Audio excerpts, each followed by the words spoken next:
Well, this is Wednesday, and you know what that means. AEWTF. What does that mean? And how many people on the roster do the Destroyer? Yeah, I mean, somebody's got to put over the PWG library. I just think that people got fooled by the blood and girls bleeding. Oh, man, those guys are awesome.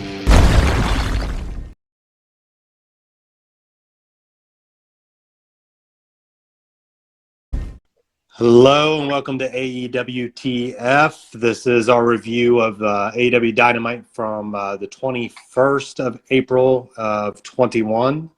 And I've already done one podcast, so if my voice fails, then Jason will just read fanfic for the next hour. And so, Gotcha.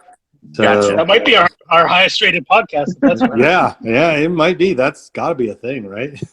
We have to mention off the top the backbone of the conversation isn't here. Yeah, we do not have Cole Cash. He is I don't know where he's at, but he's not here. I got his notes though.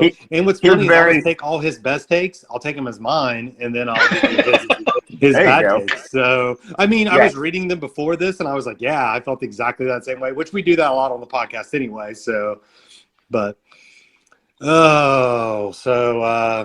talk about some wrestling. So we opened up with they just did the whole my notes are not my notes. They're just the actual like rundown of the show. So like if I miss a promo or something, yell at me. But Ricky Starks. Okay, go ahead. What? He didn't say bark. He said yell. Yeah, bark. Ricky Starks, Hangman Page. I thought. So every time I see Ricky Starks, I like him less. I still like him. He's still good. But I think I see some of his flaws the more I see him, maybe. But I thought this match was really good. It took me a couple minutes to actually start paying attention to the match because Hook's leather pants just looked so ridiculous. I was just shaking my head for like 3 minutes straight. My biggest thing, and take away from this match, and Cash had this in his notes too. I'll go through his stuff too as we go too. But is how bad Hook is. Those stomps were awful. He didn't put the stomps. I have the same fucking note, like first day trainee and fucking wrestling school stomps. Clearly this guy is related to someone higher up in the company to get his spot on TV. Cash said, I think -1 is a better worker than Hook at this point. Oh. So there's his take on that. Jesus. Yeah, that was terrible. But the match was really good. All the pump handles, or all the fall away slams. The half pump handle. I had a real issue when they did the German suplex and Ricky Starks was trying to land on his feet and landed directly on a C4 vertebrae and then no cells a broken neck to keep going. Yeah. Come on, man. You have to at least recognize that looked gnarly and not pretend like you didn't land on your head because you definitely landed on your fucking head. Yeah, and I think one of the commentators alluded to the strong neck or whatever, but at first they no-sold it and then they tried to go back and fix it. It looked gross. Yeah, I have a question about absolute Ricky Starks. Do we have a history of why he's absolute? Cash has his note too. He said, I don't think it matters what happens during this match. The absolute nickname is not going to make sense. So I know this isn't the answer, but I'm just going to say he really likes his abs. So he's absolute. I will go with that. That makes okay, good. That's the best explanation I've heard. Either that or he just really wanted to work AIW really bad, so he just put that in his name to try and get there. He loves the vodka. I thought the vodka, and I'm not the alcoholic. I thought that'd be Jason's go-to, but oh no, I get Omega as a name. I get this Violent. Guy. I get Cole as Cash's nickname because he loves Cole and Dylan Sprouse. But I just don't get Sweet Life of Cody and Cash was supposed to be on the call when I made my notes. So but I did enjoy his emotion during the match, Starks, his frustration. So there's a power bomb and then when there's a kick out, he just kind of kicks him in the back. Kicks Page in the back, which if it wouldn't have been for the frustration on his face, it would have been like, Jesus, he's not even trying. He wasn't trying. He was just kicking him because he was frustrated. It was just what the hell? I mean this as a giant compliment. I couldn't tell if Ricky Starks really tweaked his ankle or if it was just part of the match. He sold it so well. I didn't. Yeah. They used it as the finish. I'm like, okay, I think it's a work, but I didn't know either. So well, and I appreciated the fact that we're making one of Taz's guys tap out. Yeah. Because how often does Page really use a finisher that's a submission? He always uses the buckshot, right? That's one thing that AEW does that I really like. They do out of nowhere finishes. It doesn't have to be a finisher or a finisher like 3 times in a row. Yeah. Yeah, so I really enjoyed the match. Also, here's my thought as far as where they're going with the Team Taz storyline. As the promo that Starks had at the beginning and just the way the match went, the commentary with Taz, I was like, oh, well, maybe we're all thinking it wrong, and it's not going to be Brian Cage is going to be the one that they turn on or that turns on them, and they're all just going to be like, we're tired of Starks being who he is. Like, he's clearly a shit stirrer. Now he's not winning matches. He's losing to a submission. He's not one of our dudes. We need him out. So it's not the Goldberg streak with Hook? That's not the end? I mean, that could be where they're going. Maybe that's what they're going to do. They're going to make him fight against Hook to keep his spot with Team Taz. And then when Hook wins dominantly, then Hook's going to go on the streak run. I thought he was talking about Goldberg's streak of like hurting people is what you were talking about. To be fair, Ricky Starks probably doesn't need Taz's group. He's got enough charisma and he can really talk on his own. There's really no benefit to him being in that group anymore. Yeah, I agree with that too. Yep. And Brian Cage really could use a mouthpiece. So maybe I think Nick might be right. That's the best take I've heard on it yet. It's, fanfic coming through. Then we've got post-match, Taz does the thing to distract him. We talked about that a little bit with Hook. The Dark Order save him, blah, blah, blah. Cage was going to do his powerbomb. Then we get a promo with Penta or whatever. And what's that guy's name? Alex? Wait, you missed the Elite arriving. Okay. And they have their own trailer. You know, the people who are all executives for this company. Why is that impressive? You have your own trailer. Like, you're the guys signing the checks. Yeah, you're the guys. It's actually kind of sad that you all have the same trailer. That's true too. Yeah, you should each have your own. How much fun would that be, though? Everybody, you need a party trailer. You can't have solitary. Yeah. That's what they keep the Good Brothers around for. We'll be left be. We're like, we want our own trailers, not a party trailer. Yeah, right. Then on to Trent and Penta. Yes. So they do a promo. Blah blah blah. I don't know why the promo existed because we're about to have a match. Just tell us what. I do want to point out because I'm sure it's going to be in Cash's notes later because he sent in a text to the group chat. But Penta came out of the face tunnel. He started the match as a face. I'm not so sure his manager getting on the mic and saying your mama sucks and then hitting him with a mic shot is still keeping him baby face. But we'll see what entranceway comes out of next week. Also, why is the mic the preferred weapon of choice for managers? I definitely have that note that the microphone in AEW is basically William Regal's brass knucks, the tennis racket, Jimmy Hart's megaphone. Like, if you get hit with that, it's over. It's loud. Also, it's pretty easy to understand. It's loud. I also, well, I guess that works. I also had a note about the Alex doing the translations. What if Penta really is a face and Alex is just making up whatever he wants to? And he's like, he said. And then finally Penta's going to turn on him because, why not? All right, you're 1 for 1 now because that's not going to happen. Well, you never can tell. I can't speak Spanish, so I feel like maybe I'm right. The apron pile driver in this one looked like dog shit. Penta really overprotected himself. That's what Cash said. What the fuck happened on that apron-powered pile driver, he says. The only good part of that was when I finally realized Penta was wearing a Batman mask.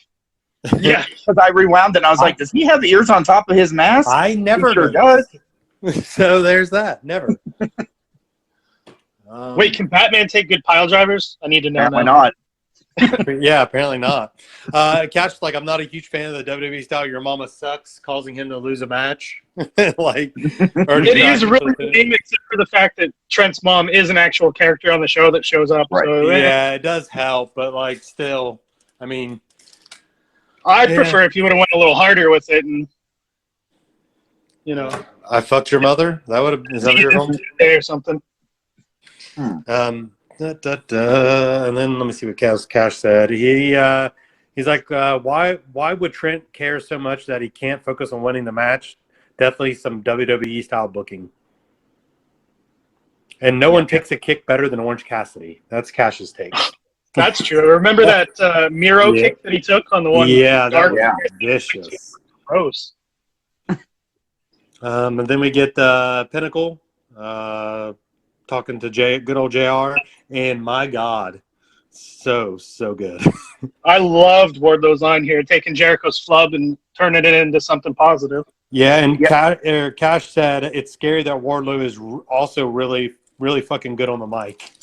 I had a note, but question: Omega, did he do a lot of mic work for you guys? For us, we didn't do a lot of promo stuff. He did film a couple backstage things, but like IWC does a lot of the backstage stuff, and he was one of their guys for a long time. He's always been very good on pre-tape promos. I don't think I've ever seen him do an in-ring promo, so I have no idea about that, but he's always been very good. Okay. Thought maybe you could give us that. Well, when he was with me, here's what we did. Yeah, I was like, man, I'm impressed. After Party Wardlow is the most charismatic of them all, but I don't think that's TV ready. That's TV ready. One other question: what was actually on Dax's socks? Anybody? Was it the Bret Ultimate Hart? Warrior? No, it's Bret Hart. Okay, I'm like, remember they beat the shit out of that guy that jumped Bret Hart at the Hall of Fame? Oh yeah, I might have been there. Yeah, we were there. Oh yeah, that guy was with me too. Yeah, I mean, you're the only one. We were there. Where were you? We were so close to going down and beating that guy's ass, but then the Revival jumped in the ring first. Yeah, they beat us to it. Yeah, and Ronda Rousey's husband got involved. I'm like, oh god. Yeah, because he's a bad man too. There was a couple lines MJF said in his promo, like the MJF's a mark, but he's a mark for his spot or whatever. And I don't know how I feel about the Jericho rub line. It was okay or whatever. I did like that 25 he was curtain jerking on Worldwide. I thought that was awesome. I'm surprised that FTR and Spears did not have one single line between the three of them. Yeah. They're just sit there and look like you belong. Well, and they didn't space them right. If they weren't going to talk, they could have at least put them around MJF so that he looked more like the centerpiece instead of, well, we're not even going to put them in frame for most of this. That's true, too. Then again, though, JR was on the one side, so center frame was JR, MJF, and Wardlow. Yeah, you're right. Okay. You got the JR people. And I'm getting a drink before we talk about Kardashida. Okay. But so my daughter watched this with me, so I have a 7-year-old girl's impression of this too. So did you get her notes? I want her official notes. Yeah. No, I mean I remember them, but no, I don't have official notes. She would do it if I asked her to, for sure. Did she cry like my 5-year-old did watching the Britt Baker Thunder Rosa match? No, it didn't go that bad. Okay, good. I loved it too, but she loved Sasha and Bianca at WrestleMania. Yeah. I mean, I thought it was great too, but the spot with her gorilla pressing and walking up the steps, my daughter literally talks about it like once a week since WrestleMania. She talked about during this because I was like, oh, that was really cool because when they did the backbreaker like on the buckle or whatever, I was like, oh my God. Like, and she's like, remember when she picked her up and walked up the steps and threw her in?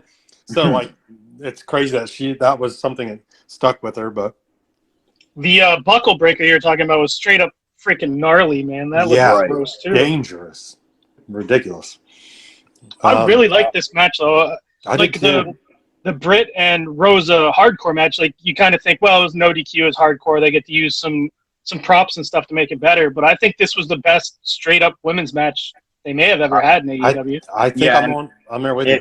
I put in my notes, I think this is my favorite AEW's women's match. Really good match, but the wrong person went over. Cash said, "Yeah, I think I might agree with that. I get it because she really hasn't got to defend it much, and they're not done with her yet. But I think as long as they either keep building on it or they come back to it again. Yeah. Well, here's where it's leading to. It's obvious because after the match, Britt came out and showed the rankings and shit. At the next pay-per-view, Britt's just going to beat her for the belt. But why couldn't they do a surprise thing where Tay wins it, you get a happy moment with her in the Dark Order and -1 celebrating, you go with the hot hand, and then she just loses it Britt at the next pay-per-view. You still get where you got to go, but you get a cool TV moment out of it too. Right. That's true. But do you think they maybe feel like they would be gypping Tay, not giving her like an actual run or Well, you're a worker as well as I. What's better, getting a small run with the title or no run with the title? Yeah, well I figure they have a plan for with a big run. I would assume it seems like they're. I don't think so. Like the plan is, Britt's gonna get the belt, and Britt's gonna hold it for a long time. So probably Rosa's the one that takes it from her. Yeah, you might be right. So this could have been Tay's only real shot to get that rub, Right. Cash's notes is like, I fucking love Tay Conti and the backbreaker bump across the top rope. Jesus fucking Christ. So same as us, basically. Yep. Again, here was a good instance of a very good sell job because the way she took that and rolled out of the ring and started immediately holding her ribs, I thought she might have cracked the freaking rib. I did too. And the way she started talking to the ref, I was like, she's telling him. I was like watching to see what the ref was going to do. So yeah, I love her so. And someone's head exploded because I said I love her selling. Yes, that was my head. It's no longer attached. Well, I mean, Tay Conti is something else. So I agree. Next, we get Britt Baker came out, and then we get Miro. Basically, pretty much the same thing as last week. Was there different stuff? I think it's just keeping him in everybody's mind that he's vicious. He's going to start beating the shit out of people, but they don't actually have room to fit a squash for him on the show. Yeah. It's too many guys. I really think they're going to run with him with a big push, but they're waiting for after the pay-per-view. Like, he'll probably be the big TNT challenger after the next pay-per-view. Well, he mentioned him, too, in the Miro promo. Like, didn't he mention what's his name? So, yeah. Then we get the other sit-down with the other group. So, we get other Jim Ross, also known as Tony Schiavone, with Inner Circle. Also, Tony Schiavone, like, I feel like he's 100, but he doesn't look 100. Like, JR looks his age. Tony's hanging in there pretty good. So it's all the earring. He has the one pierced ear, and it just takes 30 years off of him. And he's got, like 6 or 7 kids? Something crazy. I think it's 9 or 10. Oh, my God. Okay. Wow. Yeah. No wonder he has to keep working on all these shows. Yeah. But so Tony's there getting money to feed all these kids and talking to Jericho, blah, blah, blah. I thought this was still like pretty good, but just because last week's was so awesome, I don't think this, we just kind of redid it again. It was okay. I didn't like the stupid Jericho trying to do a show tune, and it kind of seemed like he lost the thing and just abandoned it. I also thought the Santana line was pretty lame. Oh, we're going to see the size of your heart. What? Yeah. And Jake Hager, he doesn't need to be on. Just because Wardlow got on the mic doesn't mean that your big guy has to say anything too. I actually see the positive in that. You get a meathead that can't talk on the mic, and it makes Wardlow look that much better because he can talk. Oh, well, I'd like to think that makes sense to us, but I hope that that's not what they were saying to him. Like, listen, you're terrible. So we're going to get you on. Cash Here, take these straws out. Cash's note is a question, I guess, for all of us. Can any of you guys, and I quote, suck your own meat through a straw? What? That's the line Hager used. That's what he said? Yeah. Yeah, so that's what Cash just asked us. So my answer... the actual answer is if a meat is any part of your body that has flesh, you could cut a piece off and try and suck it through a straw, I guess. I mean, I was going... That's what he's talking about, but... I was on Urban Dictionary looking up some of these. Right. Is that a slang thing? Yeah, that's a slang thing. He said didn't like all the comedy in the promo, so what we kind of said. Saved it at the end when they got serious, but the comedy was awful, and the Inner Circle came across lesser of the two groups after the great promo by Pinnacle. Yep, I was just about to say the same thing there. I'm glad they switched off the comedy and went serious at the end, but you know how much more it would have meant if they were just serious the whole time? Yeah, none of the jokes landed. If one of the groups is being super serious about this is what's going on, we're taking your spot, and then the other group who, again, got their asses handed to them a couple weeks ago and then had to call Mike Tyson in for backup, now they're like, we're going to sing a song, and we're going to, like, what? Like, you're still supposed to be in a blood feud. Literally, you guys are about to fight each other for blood. Yeah. And this is how you're prepping us for it, with a song that had no melody, which just makes the video clip about Judas that much better. That Jericho's song is not very good. But yeah, after the promo they did last week, this was just a huge fall off for them. Speaking of the blood and guts, did you guys pay attention to the graphic they put up? How big the fucking cage is? If it's to scale in that picture, it's as big as 2 Hell in a Cells next to each other. Oh yeah, my God. It's the original Hell in a Cell plus another half, I think. Like, it looks like it's going to touch the ceiling. Normal War Games in WCW was like right against the ropes, but AEW, when they did their one cage match, theirs went all the way down to the floor, and there's a little bit of room. And it looked like on the picture there's a little bit of room all the way around, and then the fucking ceiling is 20 feet in the air. We are not going to get Wardlow going to powerbomb Guevara and hitting his head on the top of the cage like we got with Pillman in the original War Game. It's not happening. AEW. It is AEW. Sometimes they do some weird shit. They could bring a lift into the ring. First of all, that looks so bad when it happened. Why did no one think about that? Like, they hadn't got in the cage that day. Like, yeah, the cage is 6'6", and 6'6" from the canvas in that match, and Sid is 6'7". How did nobody think of that? Yeah, right. Like, as a big major wrestling company, like first of all, like, we do this. We go out there and take ladders and set up stuff and look around and like in cages, and like you would think WCW would, like. So speaking of Sid, I'll just put myself over here because that's what I do. He was very nice when he powerbombed me in my head. Yeah, he was. Well, I saw that. Yeah, he did dislocate Chance's jaw with a slap, though. Oh God! Same show. And then also that show. I got to take the powerbomb from Sid because JD's like, fuck no, I'm not putting my gear on and letting Sid powerbomb me. Also, JD doesn't know anything about wrestling history, so Jugs gave JD a pair of scissors and said, hey, Sid wanted these. Would you go give them to him?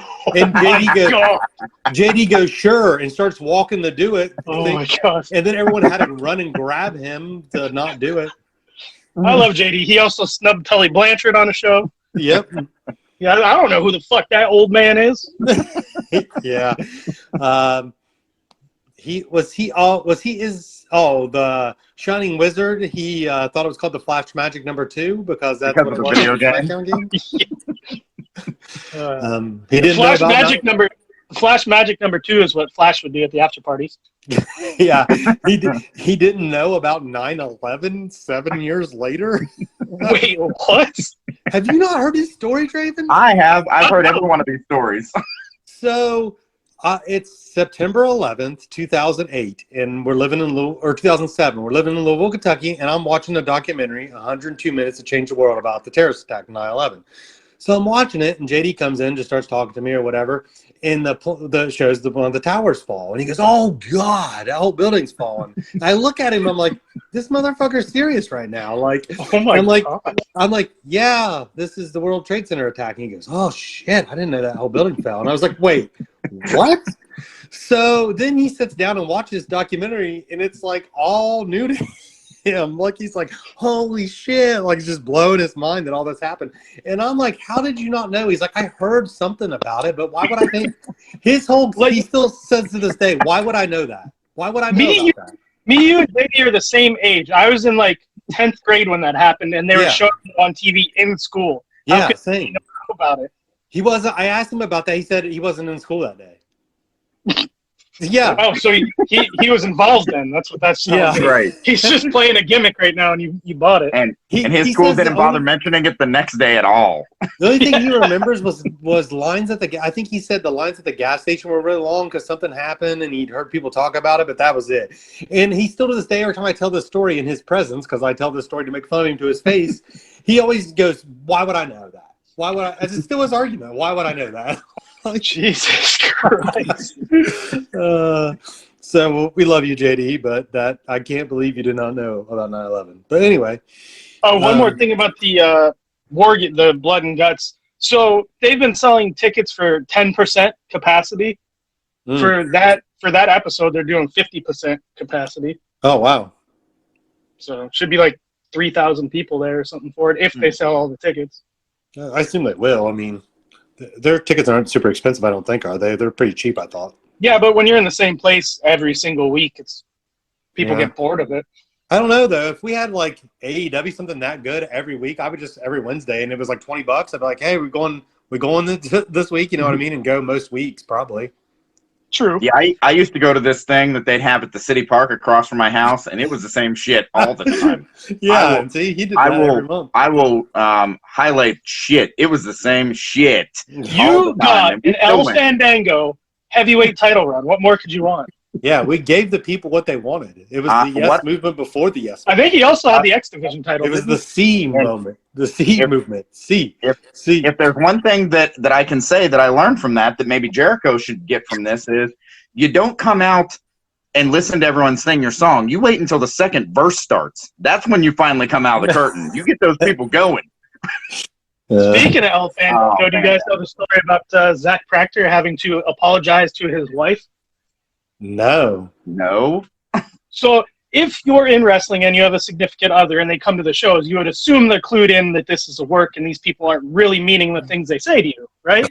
Yeah. Well, Proctor's a heel. He's out there. He's just working the crowd, and he sees her, and he starts making fun of her for being a fat, sloppy piece of shit like she is in real life. And like El Fandango was waiting for him backstage, flipping the fuck out, went and got her. Rich made fucking Proctor apologize to her face in the locker room. Like, wow. Working the crowd. All right. And then now we'll talk, speaking of putting myself over, one of the guys I wrestled before. It cut out so it didn't say who you actually worked. Right. Like, you did what now? Did Billy Gunn also, how'd Billy Gunn from like 2000 come back? Because he looks amazing. I looked it up. He is 57 years old. Oh my God. It's so crazy. Spectacular. Like ridiculous. I also want to know, when did he get the name Gunn back? Because when he started in AEW, he wasn't legally allowed to use that. Yeah, I don't know. It just kind of slowly. That's why I was asking about the Gun Club stuff, and you guys told me like they just call him Billy, and he's a member of the Gun Club. I'm like, yeah, really? That works? But apparently, because they don't have a trademark on either of his kids using Gun, because neither of them were in WWE for WWE to own that. But WWE created that name for Billy. I just wonder how the fuck he got it back. Yeah, no idea. He really he looked better than most guys in their fucking 20s, build wise. Yeah. It was crazy. Well, he just competed in a bodybuilding show here like a few months ago, so he's still probably in shape from that too. So yeah, I've always been a Billy Gunn mark. So you're the one. I'm the one. He's the one. So that worked too, but I didn't plan it that way. Listen, Royal Rumble '99, him and Shamrock, right? So Shamrock worked his ankle the entire time, takes the boot off, worked his ankle without his boot on. Then when he comes out for the Rumble, he's still selling the ankle injury. No one would be doing that in the Fed now. Like an hour later and he worked the Rumble and he's still selling it. No, wouldn't happen. Well, he for real beat me up like ridiculous. I mean, he just was out of control. This isn't even a wrestling story. He's on too much cocaine. This was in the parking lot. Yeah, he was on so much cocaine, he was just out of control. When he made fun of JD for going too slow, but I was like, no, that is you. Oh, fuck, I just remembered the match you're talking about. You're talking about you and JD versus the New Age Outlaws at Gary show. Yeah, right? Yeah. Oh, fuck, I forgot all about that. Yeah, so the good story about that one is, like, so we're talking out the finish, and the finish is Billy's in the corner, I run in, I take the big boot, I stumble out, he comes out and hits the Famouser, right? So he tells me that, and we're like, oh, okay, cool. And Billy walks off, and Road Dogg comes up to me and goes, hey, kid. He goes, when he throws that boot in the corner, get your hand up or he will shatter your nose. I've seen him do it. And I was like, okay. And then he pats me on the back and goes, that's my gift for you. And boy, was he right. Like, I definitely got a hand up, but Billy like does a step out pump kick, not putting a boot up, like a step out pump kick. Basically. Jesus. Yeah, and you'll see me real prepared for it if you ever watch it. And then he gives me a clothesline to the face and like takes my head off. He jackhammers me, and I thought for sure we broke the ring. For sure. Like, but I got to do all the cool spots. I got to do the Road Dogg, take the jabs and all that stuff. I got to take the Famouser, the jackhammer. Is that because JD didn't know who they were, so he wasn't going to sell for them? Well, and then the ride home, Dustin had to take Billy and Road Dogg back to the airport or whatever. And I guess the whole way he put over how good I was and how much the shits JD is, which is, I love that story too. I always get Dustin to tell him, like, Dustin, tell the story about how Billy got it from awesome and JD sucks.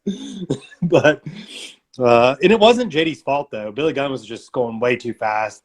And Road Dogg told us Billy hadn't slept in like 2 days. So, yeah.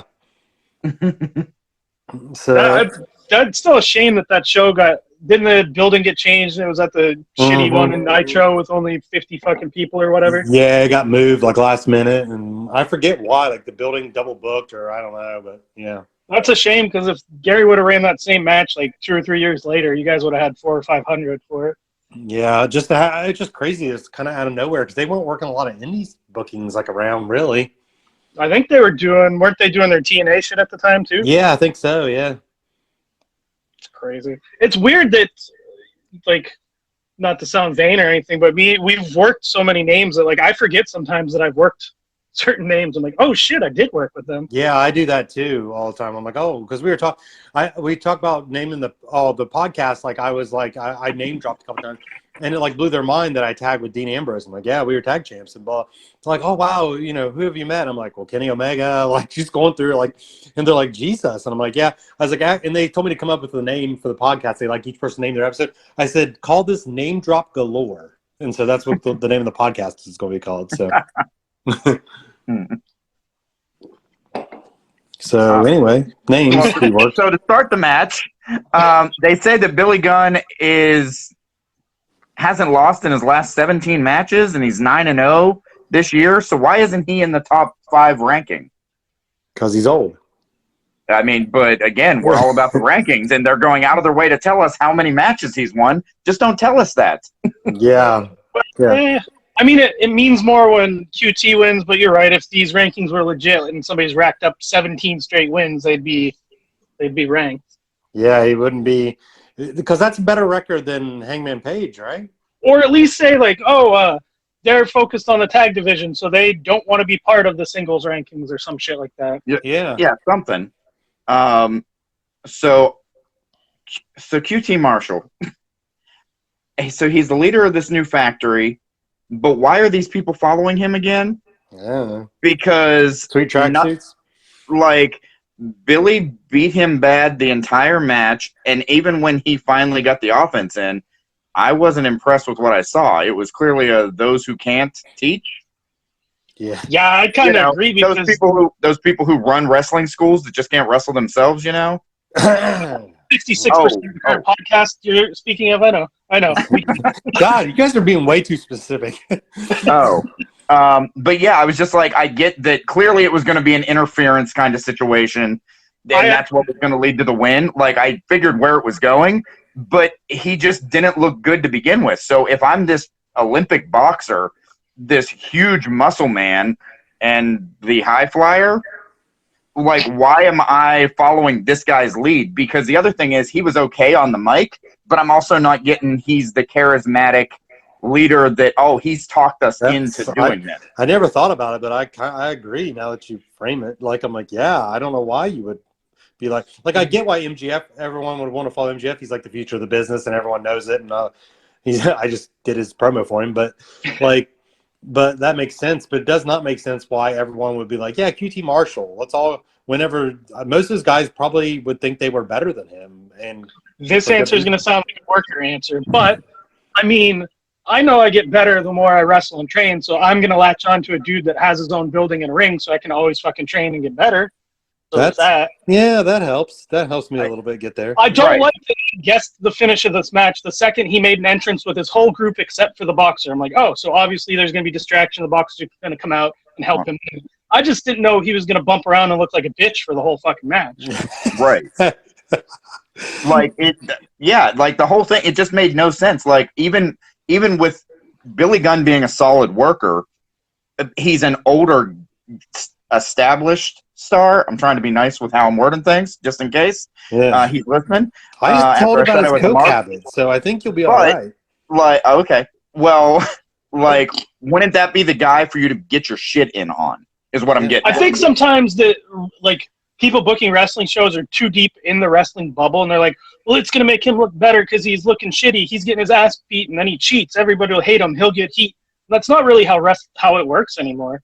Like, if you just look shitty the whole match, people are smart enough to know, he just looked shitty that whole match. Who cares that he won?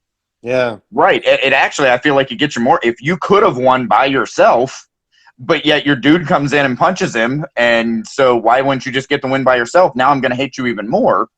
Like, I feel like that would get you even more heat, though. But basically, just call me AEW. I will help you through these things. Here's one of Cash's notes. Hello, Governor. Oh, God. That's it. Exclamation points, all capitalized. It sucks Also- that Cash. Oh my God! Let me talk. I got a bit I'm setting up here. It's a recurring deal. It's Cash isn't on the podcast this week because there's an actual, legit, honest to God Ming spot in this match where they broke the wooden chair over, dude. What? Clearly, the spot that Ming would do in WCW. Oh, Right. Here's Cash's note on that. Why did Chris Jericho bring one of the deck chairs from his cruise and put it under the ring? The way QT was handling it too was so ginger. Like, it just looked bad. Everybody knew what the purpose of that chair was for. Yeah, this was a bad segment or bad match, bad segment, bad idea, bad booking. Dustin doing the run-in, though, looks like the young spry chicken at only 52 years of age compared to Billy Gunn's 57. Yeah, Right. and Dustin Rhodes, here's Cash says, Dustin Rhodes' face paint was terrifying.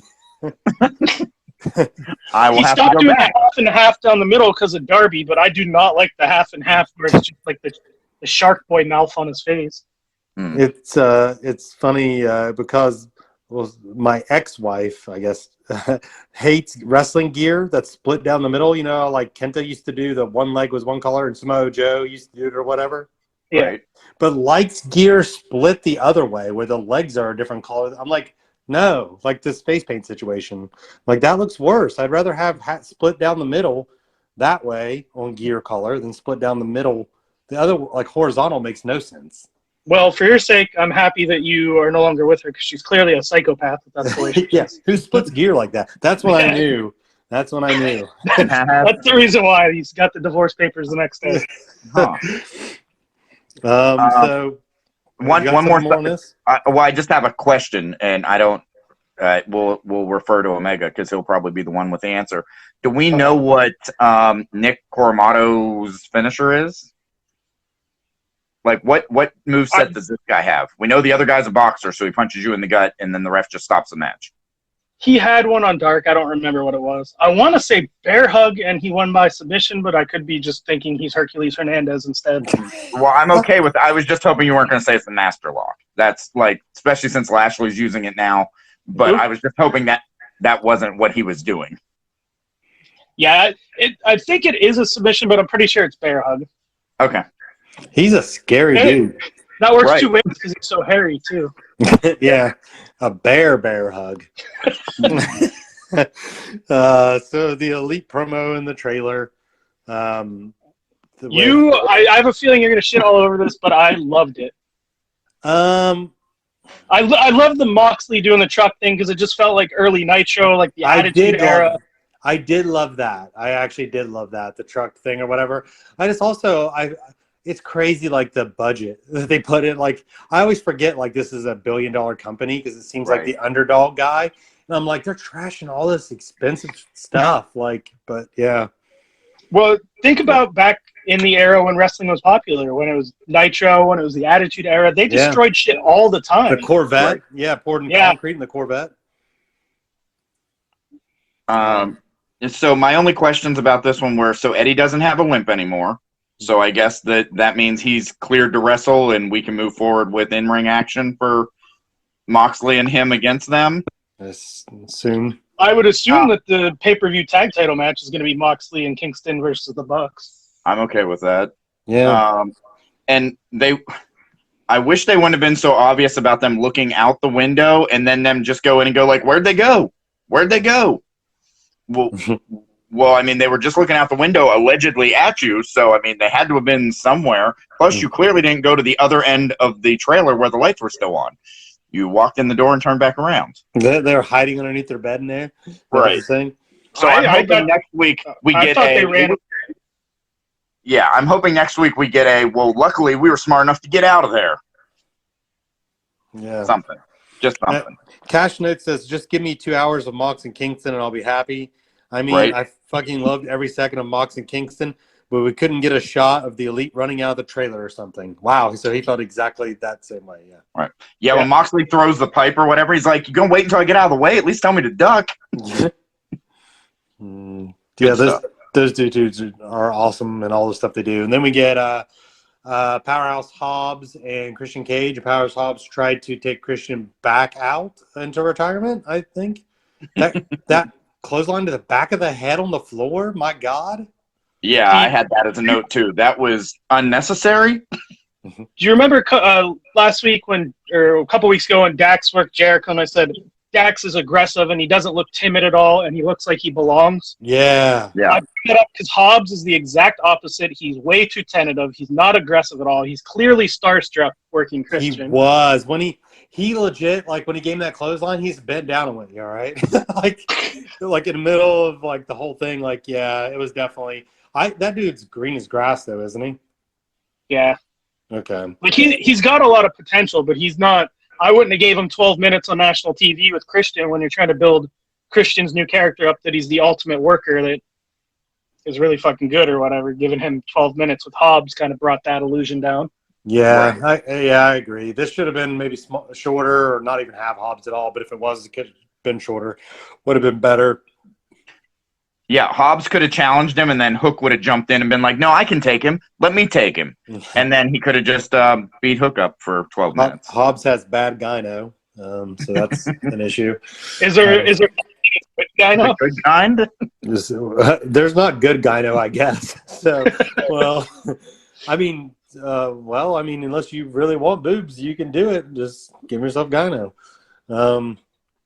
I did like Kill Switch out of nowhere, the way he kind of got into it from the finish there. Yeah, that was cool. I mean, Christian's good at everything he does. So, I mean, Christian was typical. Starks was freaking limping here in the post-match thing, so I still don't know if that ankle injury was legit or not because he's still selling it like it was legit. And so both members of Team Taz lose. So does that mean we are really going to blow up Team Taz at this point?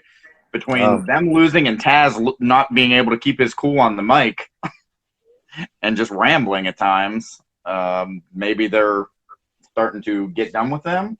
I think they say factions. So Brian Cage is working Hangman Page next show, right? Did I get that right? Yeah. Yes. I wouldn't be surprised if Christian works Hobbs next show, or not Hobbs, Hook. Ugh. We'll see how good of a worker Christian is if he can get 12 minutes out of Hook. Yeah, good luck with that. I hope Hook wrestles with those leather pants on. Are you shooting on me right now, or us? Are you shooting on our past us? No, he's wearing like really baggy leather pants. We wore pleather. Oh, because he has money. We're making fun of him. Yeah, his dad had a job. That guy. No, our pants fit our bodies. Like the crotch of his pants are down to his knees because they're ill-fitting leather pants made for like Big Show never 2000. So Jason, I want to pitch a spot to you that I pitched to a man once, and he shot me down, and I still to this day think we should have done it. And I won't tell you who that man is, but okay. So foreshadowing. We wear similar gear. I want to do a spot where we were fighting, and we went underneath the ring, and we came out wearing each other's pleather pants, and they're the same color, so it would have, how'd this happen? And then we were going to go back under to fight each other and come back out with our right pants. He said it was a terrible idea, and he is a Don't leave the reason out why. Don't leave the reason out why I thought it was terrible. I don't remember. Tri-State doesn't have ring aprons, so you wanted to go under the ring. I think we did at the time. I thought we did at the time, but not on the one side. Oh, I mean, still. Then I'm siding with the bank on that. You would have destroyed my pants when you put them on. I think he just said you got a big penis. Well, I mean, we can go there if you want to, but like, my orange pants they were floods on me. They didn't go all the way down on me. I had them made too short. So you putting them on, they legit would have been above your kneecap. Yeah, probably. I also like how the rumors of my penis is spread through wrestling locker rooms now, where everyone's like, yeah, we all know about this. It's just common knowledge. Unfortunately, I know from experience having to post on it for fucking suplexes. Hey, but did you feel? Could you feel more safe in your life than when you were posting on my penis? If it means anything, at least you know about it because of for professional reasons. Unlike some of us. Hey yo. This podcast is getting weird without Cash during his right. I like it. So Cash is apparently what keeps us on track and talking about peni for the rest of the podcast. When there's multiple penises, it's called peni, right? I don't right. know. I'm not a penologist. Anyway, so well, what notes did Cash have about the match? Didn't watch. That's his note. That works. What notes does Cash have about your penis? Did watch. So next we get the Jade Cargill promo, and Cash has the same note, and I also agree with his note because I didn't watch it either. So me and Cash didn't watch the Jade promo. I don't remember. It was her saying, "Oh, I'm pretty good. All these managers are gonna want me. I need a manager," kind of thing. Yeah, she said, I don't need a manager. All these people want me, but I don't need a manager because I'm that good. Unless you want to make me a good deal. That's like, wait, management what? So do you want a manager or not? You give them the money. They don't give you money to be your manager. No, the manager negotiates your deals for you, so they can get you more money. My client's not wrestling unless you give them 2 times what you're giving their opponent. You know, that's Austin. I don't know how much we talked about Austin's shoot job, but that's his shoot job. He manages those deals for the workers. Like with you know how they're going to have their Twitch accounts and all that stuff. They got all that taken away. Well, WWE's going to give all that stuff back, but it's got to be managed by like a social media person who have 12 wrestlers, and he'll manage their also their marketing stuff too. Like if I don't know. I feel happy for the dude because that's a really cool job, but I also feel awful for the dude because the 12 people that he's going to have are going to fucking hate him just because he's controlling their shit. Yeah, I'm sure. He's supposed to give me his list when he gets what his 12 people are. And so how much of this podcast did you just have to get redacted before we can actually post it? No, I mean, it's his job. He's allowed to say what his job is. So. He also didn't say last name either. Well, AJ was doing the Twitch thing, and he was making so much money that once this deal came out and he realized that he's only getting 10% of what he made before, and it's also going towards his downside, AJ Styles just quit Twitch altogether. Yeah, I would too, because I'm not going to just put all the work in and give them 90% of the money. I said that when it first happened, I found out it was part of the downside. I said, why would anyone do it? Why would anyone do it? Yeah. Yeah. Zelina Vega was making 7 figures on OnlyFans and Twitch, and WWE was paying her $70,000 for her downside. Wow. Yeah. So would you get $1 million a year for $70,000 a year? Fuck no. She did the right thing. Yeah, that's crazy. But I can't believe she was wrestling. I guess she was basically wrestling to advertise her other, her actual money-making jobs. And she wasn't even doing a dirty OnlyFans. It was just cosplay bullshit, and she was still pulling in a fucking million. Wow. Then we get the main event, Jungle Boy and Darby. I love this match. I'll just say straight up. Yep. Cash loved it too. He said, I loved every bit of this. I loved the reason it was happening. I love that these 2 young dudes came out and just fucking competed with intensity. I love that it was a fight. I love the way both guys bumped like they were trying to break the ground. I noticed that too, actually. I love Luchasaurus sort of getting involved and the commentators calling him out on it. Sting getting in his face about it. And then their emotions getting the better of them. 10 stars. The face paint that Darby used this week is the fucking coolest he's ever done, and it was so fucking sweet. Oh, yeah. I noticed it was different, yeah. It was like they airbrushed an actual skull onto him instead of him just drawing one with his finger or whatever. But what do you think of the match? It was fucking amazing. Even the beginning, you got JR saying, well, you aren't going to see much amateur wrestling out of these guys, but then they bust out all this sweet amateur wrestling and chain wrestling. Why do they keep doing that when Darby does that every week? I don't know, man. Yeah, it's a Darby thing. They talk about he was Iowa State wrestling champion or whatever it was. Right. I did not know that Jungle Boy was the modern day Ricky the Dragon Steamboat with those fucking arm drags. Drag. Were really pretty. Yep. Mm-hmm. What else was I gonna say? So yeah, I did think the Luchasaurus thing was dumb though. It was a really forced spot to get Sting. Forced. That's the best word for it. Yeah, I just put awkward. Him and Sting. The whole thing was awkward, and then they were just kind of okay, we're just gonna stare at each other and then walk to the back, staring at each other. Well, you helped him get in the ring. No, I just stood there and let him climb up me. Well, that's dumb. It's dumb. Right. It's just fucking dumb from every angle. Going into the match, I put in my notes, so we haven't seen Ethan Page, or Scorpio Sky, because the last 2 weeks they've gone out of the way to show them just randomly throughout the 2 hours in the audience. And so I'm like, so were we done with this, or are they going? And then we had the ending we got. So, but I had that going into the match so they're just killing off storylines that they were kind of teasing before. And then I also thought that maybe instead of it being Sting that got up in Luchasaurus's face, it should have been Archer, because they're both tall dudes, under 50. And that could be a good, trade-off there. But then that didn't happen. But the match itself was just fantastic. I expected with them hard selling it on commentary, really putting over that, the TNT title, that means TV time remaining. So this one, we'll see what happens. I really thought they were going to do a draw, and I'm happy they didn't. That would have been a good idea, honestly. So Cash put this in his notes, which I 100% agree with. Lance Archer is 1,000,000% going to turn on Sting and form a group of Scorpio Sky and Ethan Page.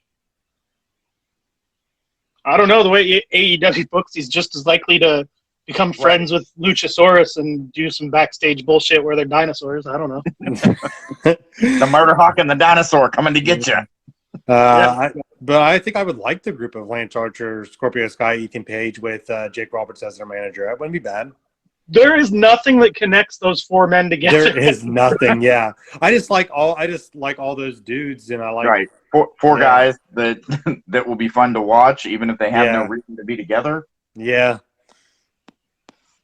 So he didn't give me his rating for the whole show. Leave us in suspense. Yeah. So I'll go and do mine first. I give this one a 54.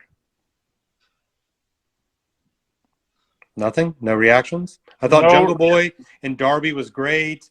I thought Powerhouse Hobbs and Christian wasn't good. I thought Billy and QT wasn't good.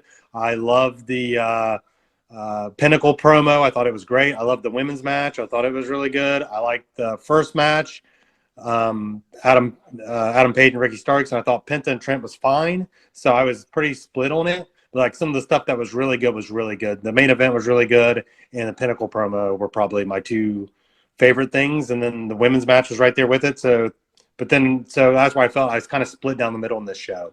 It was almost a 50 for me, and I thought it was a little better than middle, so I went just a tiny bit above. But I'm pretty close to where you are. I went with a 60 on this one. Okay. Same reasons, really. The Pinnacle promo was really good. The women's match was really good. I dug Starks versus Hangman. Loved the main event. Just overall, I like to do it 1 out of 10 and then extrapolate to 100. So to me, this was like a 6 out of 10 show. So, well, what about a promo to match count? You got that? Yes, 18 segments total. 12 of them were promos. 6 were matches, which is weird because I sent you guys a text. I was 55 minutes into the show and they'd already done 9 promos. Yeah, they were going to break the record. So I told the other podcast that I just did. I told them about how the count we do, and they had no clue. As watching as just plain fans, they're like, "How is that possible?"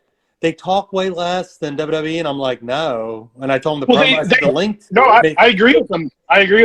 No, I said the length may be shorter amount of time of talking, but they have way more promo segments, and they said they don't have very many promo segments, and I gave them the count. So. Just the way it's presented. So there's 12 promos. Many of them were picture-in-picture that were less than 30 seconds. How many of them were 1 minute of Miro just ranting in a pre? And then there was the live inner circle promo. There was that's kind of what I'm saying. WWE, there's 20 minutes to start in the ring, and then there's at least 10 fucking ones backstage against the same backdrop every single show. Yeah. At least 4 minutes. But it seems like marks don't notice it because of the way they're just kind of sprinkled in and they're short, I guess. Right, yeah. It's more like a ECW when you merge everything together. Some of it just kind of blends in and you don't notice it, I guess. Yeah, this week on Raw, the first, which I don't watch regularly and I normally just fast forward through when I do, 18 minutes into the show is when the first match finally started. Wow. That's pretty good for them. Normally it's 20, 27. It so much for them having to come up with stuff to fill for 3 hours if you got that much there. I swear to God, there's at least 45 minutes of just replaying what's already happened on the fucking show on a Raw episode. In case you weren't here 10 minutes ago, here's what happened. Which they did on fucking WrestleMania. That's a live pay-per-view. Like, no shit, Right. We're watching the fucking pay-per-view. You don't need to show us again. In case you missed the silly shit that cost Drew McIntyre the championship belt of him looking at MVP, here it is again. I gave the show a 65. I agree with everything as far as which matches were good and which ones weren't. The women's match, like I said, I think is my favorite one that AEW's done. Main event was fantastic. Your favorite one that they've done that counts on the records, right? That's an official. Yes. If it doesn't count towards the ratings, so I don't even know why we bother talking about it. I think my rating is going up every week too for no Nyla Rose being off lately. Yeah. That could be it. It's improved my rating drastically. I enjoyed the promos with the Pinnacle. Not so much with the Inner Circle. And even as for what the Billy Gunn QT Marshall match was, I think just like I said, I'm a Billy Gunn mark. The fact that he was out there busting his ass for the first however long of the match and hitting everything, and didn't look like some of the older wrestlers that try and come out and hit the greatest hits and just can't. I appreciated that in the match. The Eddie and Mox promo with the truck, like you said, felt very Attitude Era. WCW, NWO invasion kind of stuff. So, yeah, I enjoyed the show top to bottom, other than the Christian Hobbs. I wish that it wouldn't have been quite so long. They just could have got to the end of it. That's what she said. What? so yeah, 65 from me. So Billy Gunn is 7 years older than Chris Jericho, and look at the difference in them. So crazy. So here's a question, because we're about a month away from their next pay-per-view. What the fuck are they going to do on the pay-per-view? What's the heavyweight title match? I don't know. What is the feud for the... Yeah. Well, so do they go with Hangman? Because I know they've been slowly building him up in the rankings, and he's number one, but it kind of feels too soon for that to be where they're going in the story. Yeah, I don't know where else they could, though. Like Mox again, because he's still... But they're going after tag titles, so... And they're blowing off the group feud in Blood and Guts on a May 5th episode of Dynamite, so what the fuck do those guys do at the pay-per-view?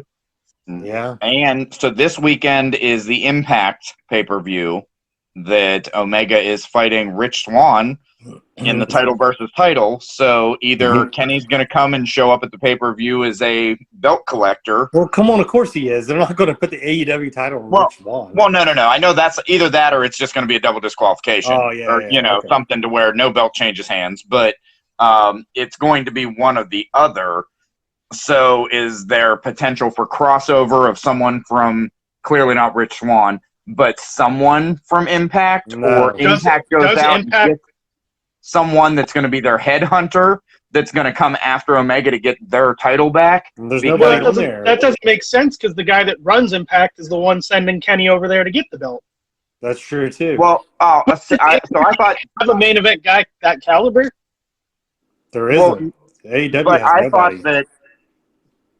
So what exact position does Callis have with Impact? Because I thought Scott D'Amore was actually the one that was the face of the company, like the actual authority figure.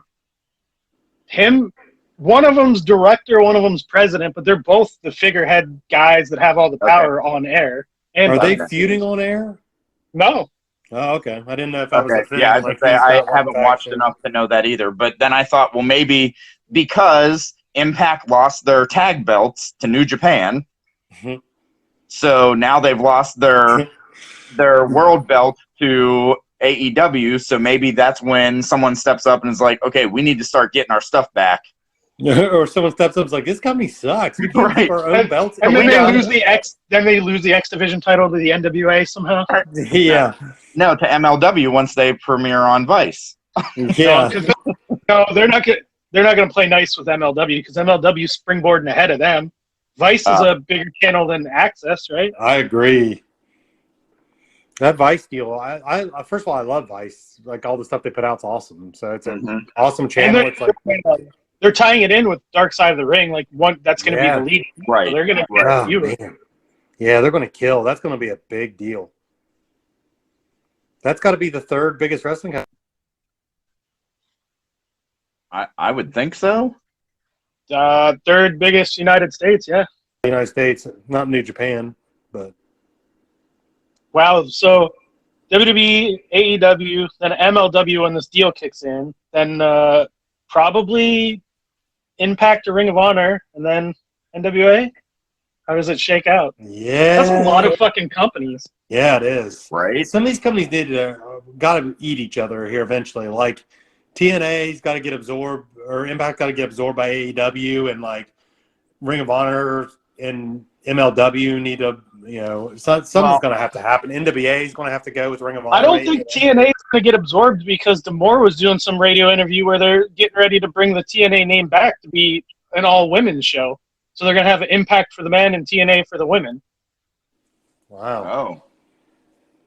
Yeah. I don't know then. Ring of Honor and NWA could definitely end up merging together. They've had a working relationship before, so. Yeah, I don't know if the NWA even exists at this point other than Billy Corgan's just a money mark. Yeah. With MLW, so yeah, Vice is a bigger channel, but do they have a mainstream talent that's going to be pulling people in other than just people who are already like, oh, well, we're already going to be watching it because of the show that comes on after it? That's a good point. Jacob Fatu is a good worker, but definitely not a mainstream name. But I think if anyone saw him and you liked wrestling, you'd be like, wow, where'd this guy come from? Like, I know they have Davey Boy Smith Jr., but he's on doing radio interviews saying that he's in talks to go back to WWE. Yeah, I heard he was saying that. So part of the arrangement to put his dad in the Hall of Fame, I'm assuming. Speaking of Omega, did you ever send the MLW stuff? I did not. I got that. You stopped bothering me about it, so I gave up. You remember how Dragon Gate went? You have to bug me for me to do shit. Yeah, and they just got a TV deal in Vice. Imagine if you because now they're going to get a bunch of stuff. So now you're going to have to compete with more people. But if you would have sent it last month before the Vice deal was but I'm broken down and not very good, right? No, you still got a lot left in the tank. I don't even think I have a tank left. He's like the tank fell off. Sold the tank a long time ago. But yeah, send stuff in. Try to get on some stuff. I'll do it if you bother me enough. All right, I'll stay on you this week. Jason, you got to send in a demo too. Okay. Yeah, Jason also sent that. They fired Cornette. I'm sure they need commentators. Jason doesn't enjoy commentary, really. I don't think. It just went awkward. That's all. Hey, they need a writer. You could do your fanfic can come to life. There we go. I just need to know who actually is on their roster so I can come up with a storyline. I've not seen it really either. I know Leo Rush was there, Laredo Kid, Jacob Fatu. And then they also have they have the Von Erichs. What's the guy from the jacked guy from? He's pretty good. I forget it. Jacob Hammerstein or something. Yes, like Hammerstein. Yeah, he's pretty decent. He's Brian Cage kind of, but not as athletic. Right. He was with MJF's group before MJF moved on. Is Teddy Hart still there? He was there for a while. I don't know. Teddy Hart's back in jail, I hear. Oh, well, it happens to the best of us. He can get work release to do the tapings. I hope he has to wear the orange jumpsuit because it seems like something he would wear anyway. So yeah, right. That's mostly like his ring gear if they just cut it off and short. All right, well, we'll end with Teddy Hart slander. Teddy Hart, you ever hear the story where Teddy Hart threatened to fight me? Did you insult his cat? No, I insulted him. Oh. I did a radio interview like when I first started wrestling for some website or whatever, and I did the interview, and it was when Teddy Hart was doing that stupid stuff, moonsaulting to the outside of Ring of Honor and got all that big. And I had a quote on there, and they're like, I was like, Teddy Hart does cool stuff, blah, blah, blah. I'm like, what do you think about the whole controversy? And I said, Teddy Hart's a great athlete. I just don't know what sport he's playing because it doesn't look like wrestling. Oh, that's a good quote. So Teddy Hart got interviewed by that guy like a month later or whatever, and and apparently they thought my quote was good too. So they said, "Hey, this no-name guy said," and he's like, "Fuck!" He's like, "Fuck that guy! I'll break his nose." Blah blah blah. Threatened to beat me up, and I was like, And then I went to OVW when Teddy Hart was there, and I was like, I wonder if he's going to remember my name, because this was like 5 or 6 years before, and I went up, shook his hand, said my name, and I was like, all right, we're in the clear. Everything's good. The collective shit over WrestleMania weekend, I guess he was just randomly showing up at shows and sitting in the crowd, and there are a couple fucking workers that tried to get in fights with him to kick him out of those shits. Wow.